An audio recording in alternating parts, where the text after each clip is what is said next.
Vous connaissez le tableau de René Magritte, La trahison des images, avec la phrase « Ceci n'est pas une pipe ». Ce tableau avait suscité beaucoup d'interrogations à son époque. Près d'un siècle plus tard, c'est cette œuvre d'art qui laisse perplexe. Non, il ne s'agit pas d'un zoom sur un personnage de jeu vidéo des années 80. Son nom, c'est CryptoPunk 7804. C'est une œuvre d'art de 24 pixels sur 24 pixels. Sa première enchère était fixée à 128 $ il y a 3 ans. Le 11 mars 2021, il a été acheté pour 7,5 millions de dollars. Ce qui veut dire que sa valeur a été multipliée par 58 593 en 3 ans. Pour un investissement, c'est plutôt pas mal, non ? Si on fait le calcul, chacun des pixels de cette œuvre d'art coûte 13 888 $.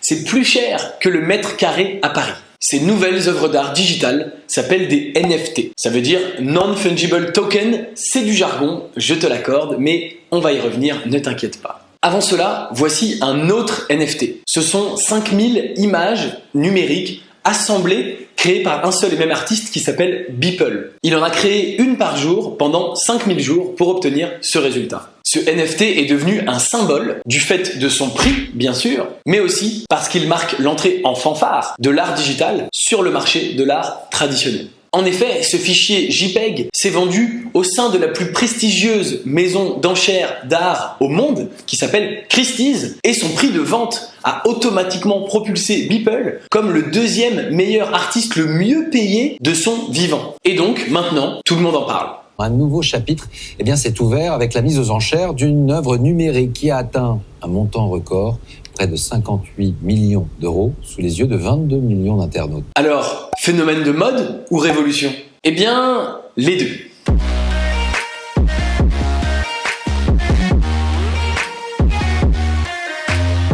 Il y a 3 ans, les NFT c'était une sorte de hype technologique. Pour comparer, c'est un petit peu comme le Palace ou les bains-douches, ces boîtes de nuit branchées parisiennes des années 90. À l'époque, vous pouviez croiser David Guetta, Bob Sinclair et même les Daft Punk dans la même soirée. Quelques années plus tard, les festivals déboursaient des sommes folles en millions d'euros pour avoir ces stars mondiales en tête d'affiche. Les NFT, c'était un petit peu la même chose. C'était l'avant-garde du crypto-art et vous pouviez acheter des œuvres d'art aussi diverses que variées. Entre 2017 et 2018, les CryptoPunks sont arrivés. Les CryptoKitties aussi. Et puis ce chat également. Des œuvres de l'artiste Beeple, des cartes de jeux digitales, des cartes ACWTF ou encore Decentraland, un monde avec des cartes en 3D où vous pouvez acheter des parcelles et construire votre petit pavillon de banlieue virtuelle. Ce sympathique petit monde de l'art était constitué de technophiles et artistes crypto de la première heure. Les artistes créaient et le trading allait bon train. Bref, les NFT se faisaient une place sur Internet. Et tout ça grâce à la blockchain, une technologie qui permet de créer des crypto-monnaies comme la plus célèbre de toutes, le Bitcoin, ou sa petite sœur, l'Ethereum, qui est la deuxième plus grosse crypto-monnaie sur le marché aujourd'hui. Et oui, il faut bien qu'on mette les mains dans le moteur technique derrière tout ça à un moment donné. Donc c'est parti, on se fait un petit récapitulatif. Une blockchain, c'est une technologie de stockage et de transmission de l'information. Pour faire simple, c'est une base de données formant une chaîne de blocs. Et l'ensemble de cette chaîne est sécurisé par des procédés de cryptographie. C'est cette technologie qui rend possible la création de NFT. Alors, on garde les mains dans le moteur pendant quelques instants encore pour expliquer ce que sont les NFT, les Non-Fungible Tokens. Fungible veut dire fongible. Bon, ça vous aide peut-être pas beaucoup. Le plus simple pour t'expliquer ce que veut dire fongible, c'est de te le représenter en images. Commençons par ce billet et celui-ci. Les deux ont la même valeur. Je peux donc les échanger l'un à l'autre à tout moment et en tout lieu. La valeur de chaque billet restera la même. C'est la promesse qui est faite par les institutions qui créent cette monnaie, en l'occurrence l'État, ou plus précisément l'État européen. Ces billets sont donc fongibles, ils ont la même valeur et ils sont interchangeables. Par contre, prenez ce dessin et ce dessin. Selon la perception que vous et le marché s'en fait, leur valeur peut, selon le contexte, être la même au départ, mais varier considérablement sur le court, moyen ou long terme. C'est ce que veut dire le terme non fongible quand deux objets sont non échangeables et que la valeur de l'un par rapport à l'autre peut varier.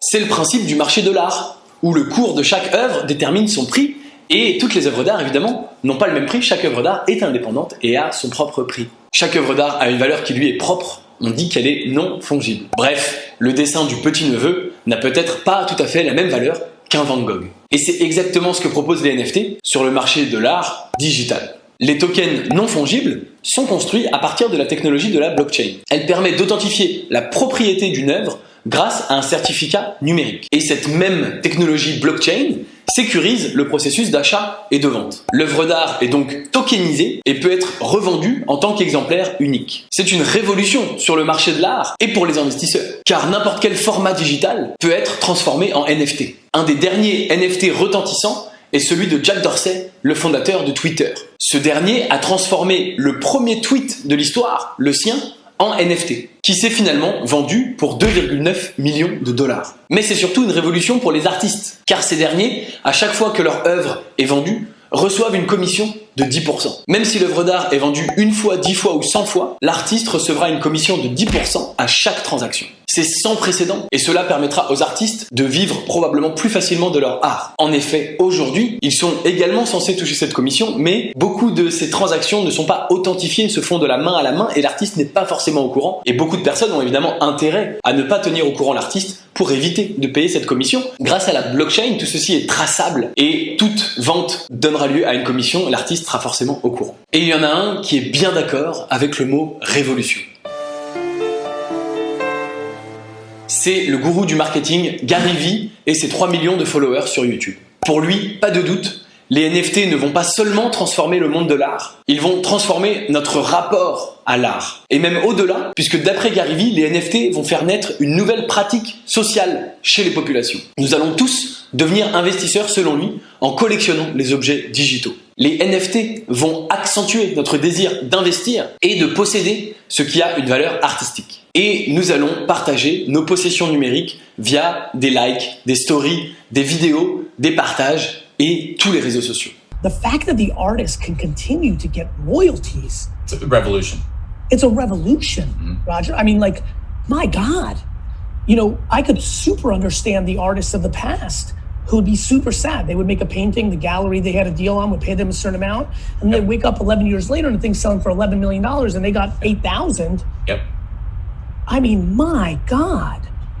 You And know, now, no matter how many OpenSea transactions there are and beyond, it's always that 10-ish% that's going back to the creator.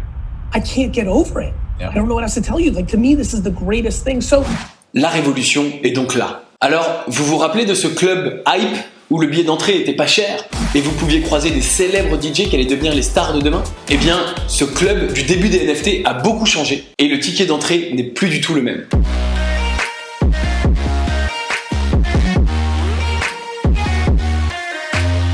Alors, qu'est devenu ce sympathique petit monde de l'art NFT en 2021? Les transactions se sont enchaînées et les prix, voyez vous-même.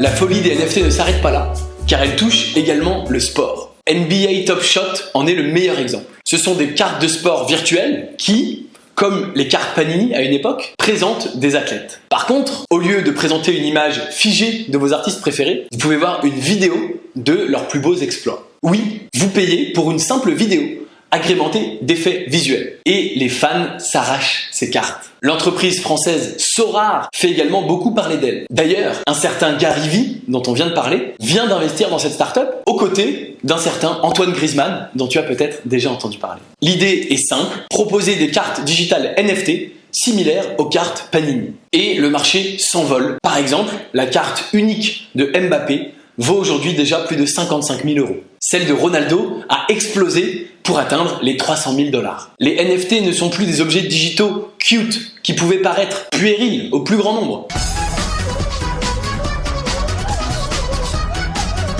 Art graphique, sport, ils envahissent le monde de la musique et bientôt le cinéma. Les NFT s'apprêtent à transformer l'industrie de l'entertainment. La chanteuse Grimes a vendu plusieurs NFT pour plus de 6 millions de $.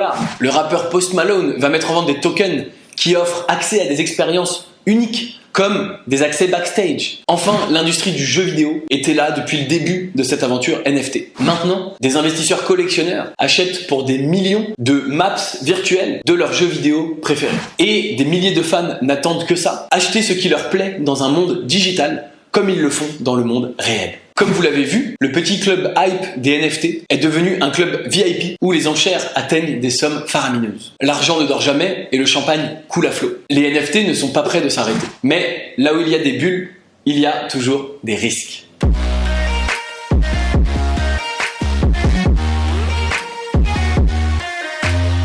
Plutôt que de parler de bulles, parlons plutôt de vagues. Parce que c'est ça les marchés. Ce sont des individus et des entreprises à l'origine de vagues dans l'économie. Pour les NFT, c'est la même chose. Les prix montent, les vagues se forment et les enchères glissent toutes seules. Par contre, il y a un risque avec les courbes des marchés. Certaines s'effondrent d'un coup, comme l'industrie du tourisme en 2020, et repartent ensuite. D'autres ne repartent jamais. Et quand on parle de crypto-monnaie, on parle toujours de grosses fluctuations et d'investissements très risqués. Une fois de plus, pour comprendre ce phénomène, le mieux est de l'expliquer en images. On est d'accord que quand l'économie va bien, le marché est en hausse et tout le monde veut prendre les meilleures vagues. En ce qui concerne les crypto-monnaies, tu le sais probablement, elles peuvent avoir des hausses complètement stratosphériques, mais il est bien important de comprendre qu'elles peuvent également disparaître à jamais. C'est ce qui est arrivé à des crypto-monnaies comme SolarCoin. Vous me direz, oui, mais les NFT, ce sont des œuvres d'art, ce n'est pas la même chose, ça ne fonctionne pas comme une monnaie. Et vous avez raison, en partie. Car les NFT sont effectivement des œuvres d'art digitales qui ne disparaissent pas. Par contre, ces NFT sont créés grâce à des crypto-monnaies, comme par exemple l'Ethereum.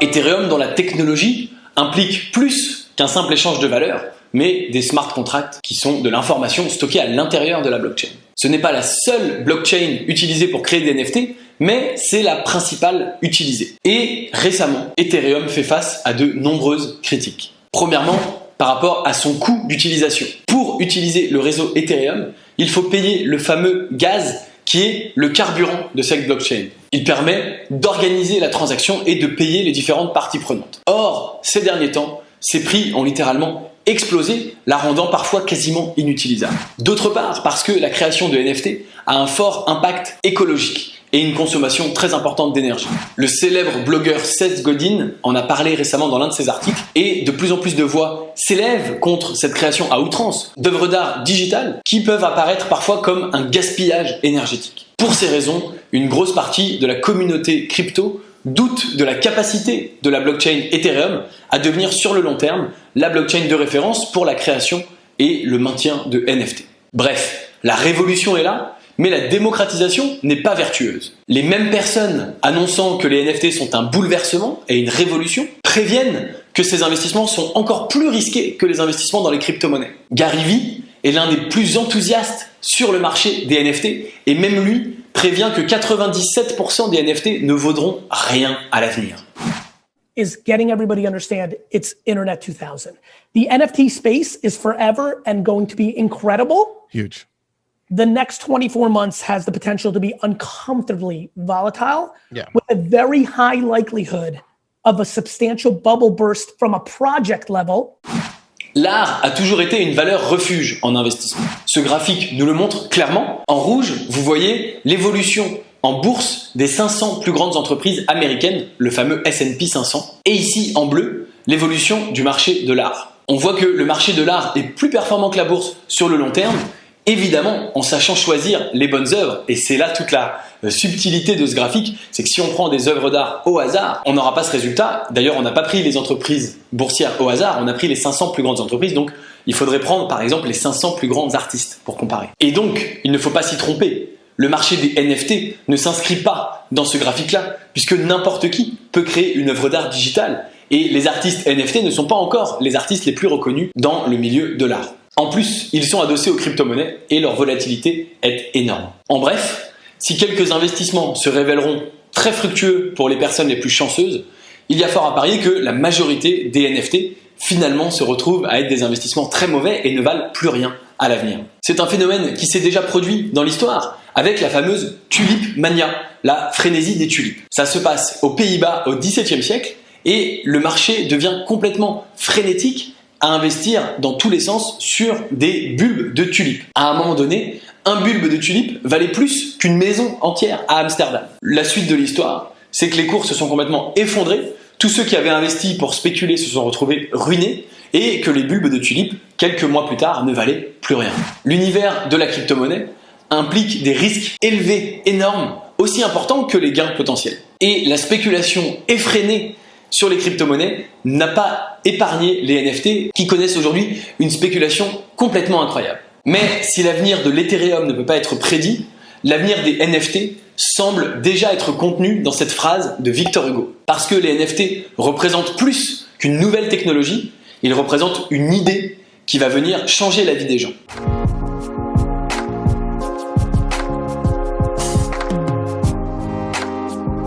Tout est affaire de psychologie. Et les marchés, c'est la psychologie de l'individu mêlée à la psychologie des foules. Les NFT vont conquérir le monde car ils ont déjà conquis les esprits. La machine est en place et la technologie blockchain semble inarrêtable. Certaines crypto-monnaies sombreront, mais l'art digital s'impose déjà. Pourquoi ? Les travaux du psychologue Abraham Maslow nous offrent un éclairage. Ce psychologue a répertorié les besoins humains à travers d'une pyramide, avec les besoins les plus primaires et les plus physiques en bas de la pyramide, jusqu'aux désirs les plus existentiels au sommet de la pyramide. Si l'on considère l'argent, il est à la base de la pyramide et renvoie dans un premier temps à un besoin d'autosuffisance et de sécurité, mais dans un deuxième temps d'appartenance et enfin d'estime. Si l'on considère l'art, il permet à tout un chacun de définir ses besoins d'appartenance, d'estime et d'accomplissement. Les NFT mélangent l'argent et l'art à travers le désir d'investir et de collectionner. Ils concernent le bas de la pyramide,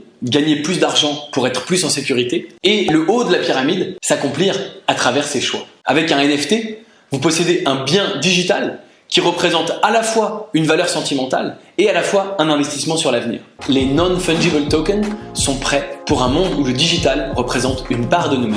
Un monde où l'on peut acheter un bien directement après l'avoir vu dans une publicité, où l'on joue à des jeux pour se changer les idées, ou pour se plonger dans des univers qui nous offrent une vie alternative. Un monde où l'on peut faire un pari sportif pendant une compétition, où l'on échange nos idées avec le reste de l'humanité, comme on échange nos expériences. Un monde où tout ce qui s'affiche sur nos murs s'affiche maintenant sur nos écrans. Dans ce monde, nous allons décorer notre univers digital comme nous décorons notre appartement. Ce monde, vous le connaissez déjà, non ? C'est le monde virtuel. Et les NFT vont l'ancrer encore plus dans notre réalité, à travers des désirs humains immuables, comme celui de gagner de l'argent ou de s'épanouir à travers l'art. Les NFT, ce sont les désirs humains immuables dans le monde digital de demain.